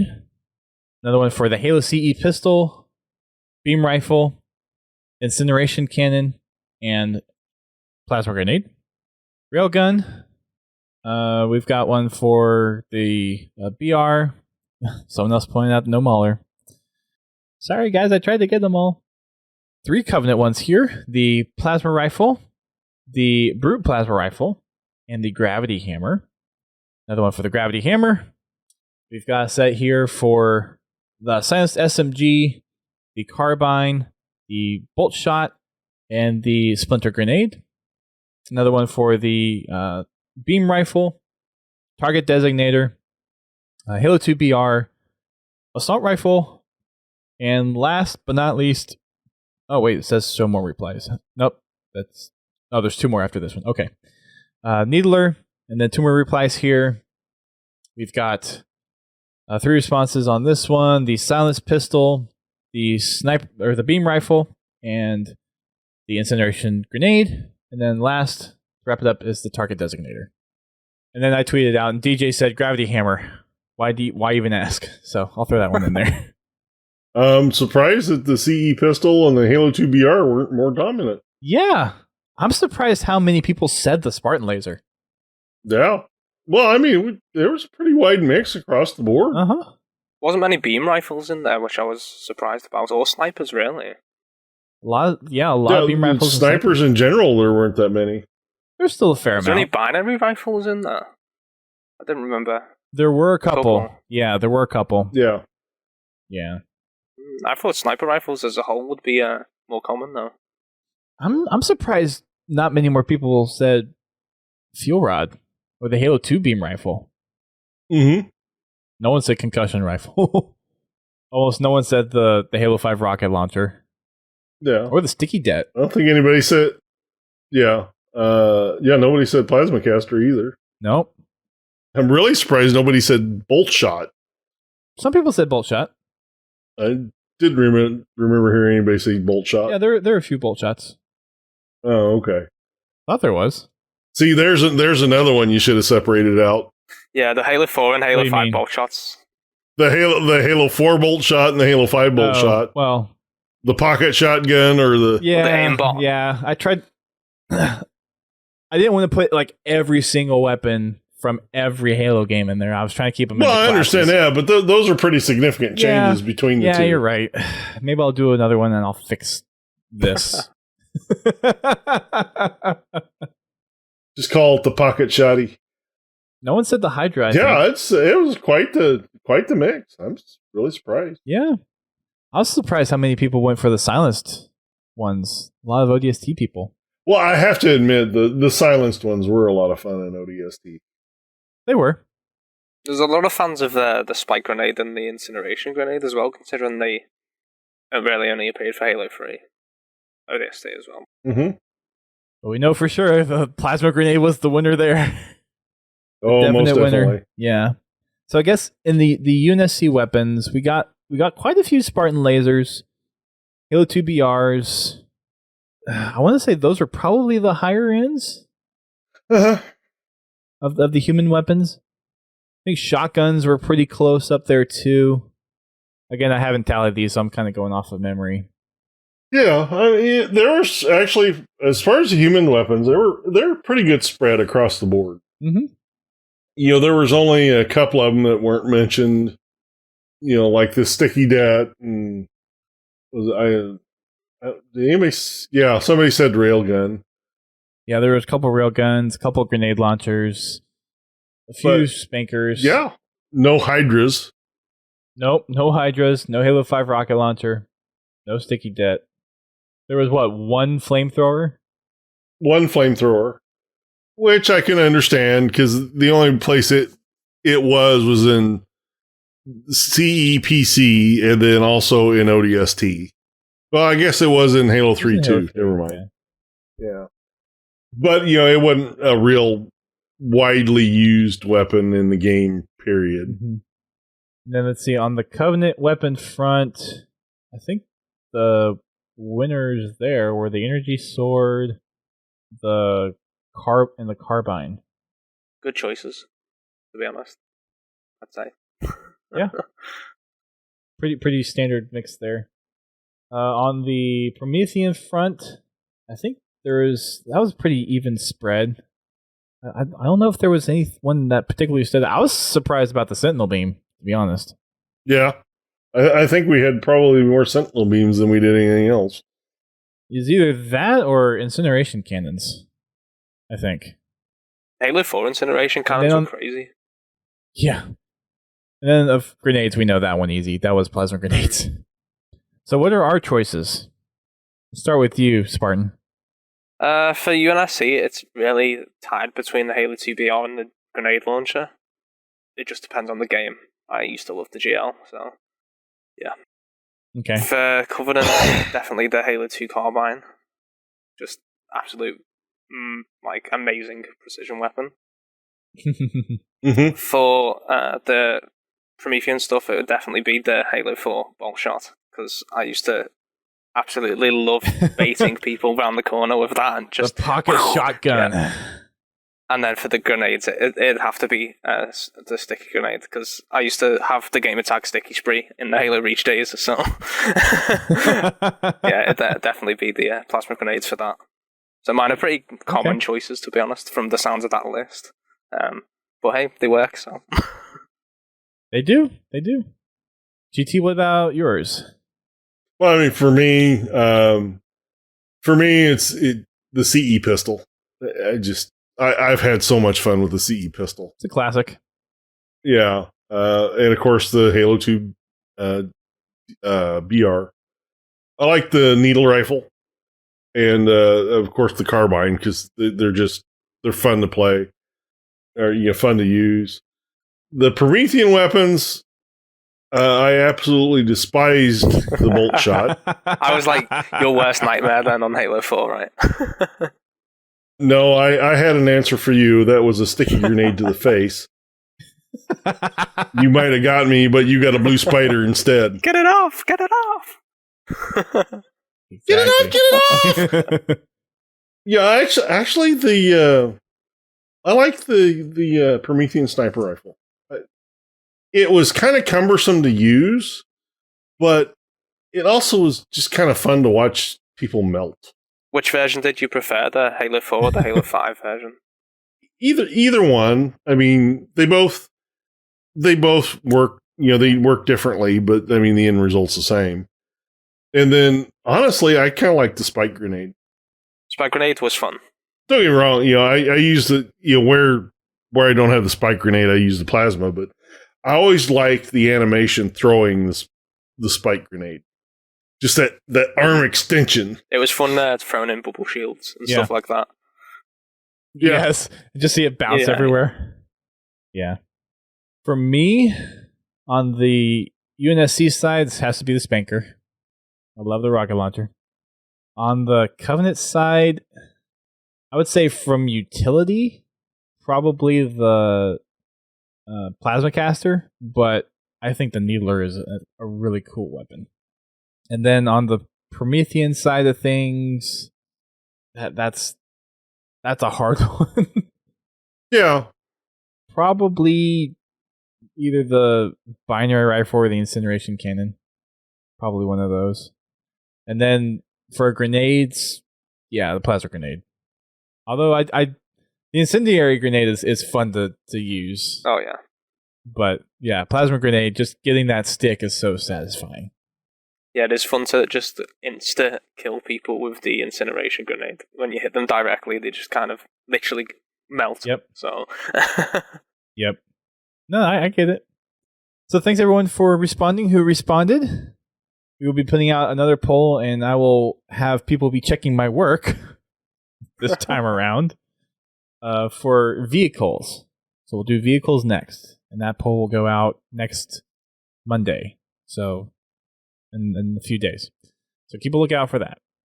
I think that wraps everything up. Let me just check the notes. Yep, that wraps everything up for this episode.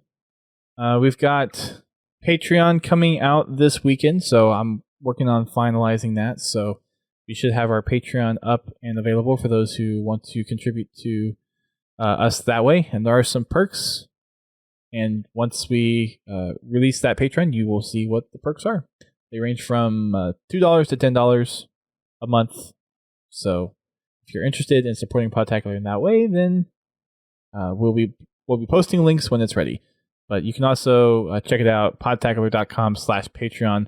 Once it's live, that link will take you to the Patreon page, and you can support us there. I want to thank Writing Spartan for taking time out of his morning to be with us and for coming on board and helping us with articles.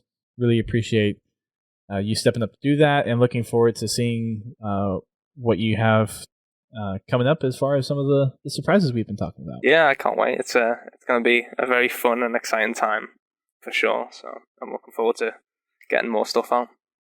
Cool, man. Thanks.